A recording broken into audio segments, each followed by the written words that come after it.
News Center Maine is partnering with the Maine-Monitor to bring you some of the reporting being done by journalists at the nonprofit independent publication. We'll be featuring one of their stories each Monday.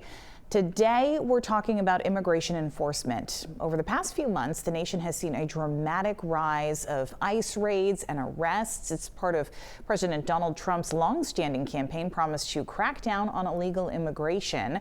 After taking office, the Trump administration rescinded a long-standing policy to avoid immigration enforcement in houses of worship.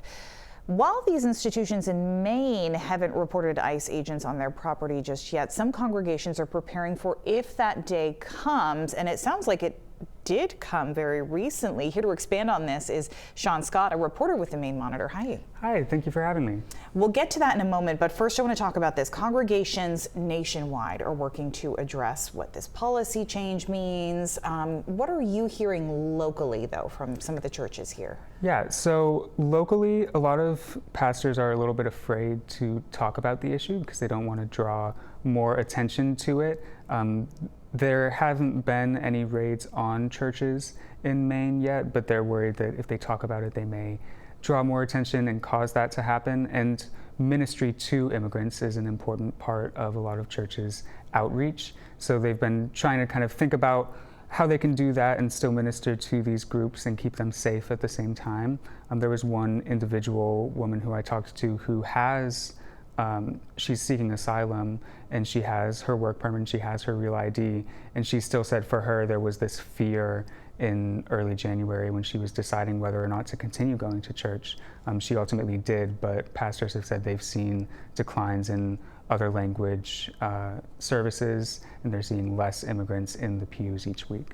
Now, as far as we knew, ICE agents had not shown up to Maine churches yet, but you're hearing at least one has now. So there is a pastor who was detained by ICE. My understanding is that he was detained on the way home from his wife's place of work and not on the church property, but he's a pastor at a multicultural church, so I'm sure that that has impacted their congregation especially. That said, how are other faith leaders preparing?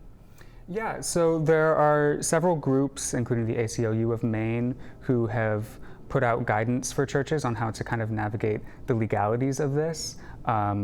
It's especially important for churches to define the difference between their what's a public space for them and what's a private space for them. ICE agents can go into public spaces like sanctuaries or halls without a warrant, but if they want to go to a private space, like somewhere that's maybe only accessible to church staff or it's under a lock, they might need a judicial warrant for that. So there are groups that have shared language like that for churches. Churches are making their own action plans in terms of who is going to talk to the ICE agents if they show up, who do we call. They're seeking legal counsel and trying to make sure that they're really prepared in case this happens in Maine. That said, there's only so much preparing you can do. Is there anything else they're doing to try to navigate this? Yeah, there are some proactive actions happening as well. The New England Synod of the Evangelical Lutheran Church of America has joined a lawsuit against the Department of Homeland Security for this policy. They're arguing that it infringes on religious freedom by creating a climate of fear around going to services. There's also a group, the Maine Immigrant Rights Coalition, is working to create a sort of ICE Watch program where volunteers would go out to verify if ICE agents are in the area and kind of put out accurate information for people. And there are faith leaders involved in that initiative as well. I heard that there are about 5 to 10 who are actively working on it, and churches are serving as a kind of important community for identifying more volunteers for that in the future.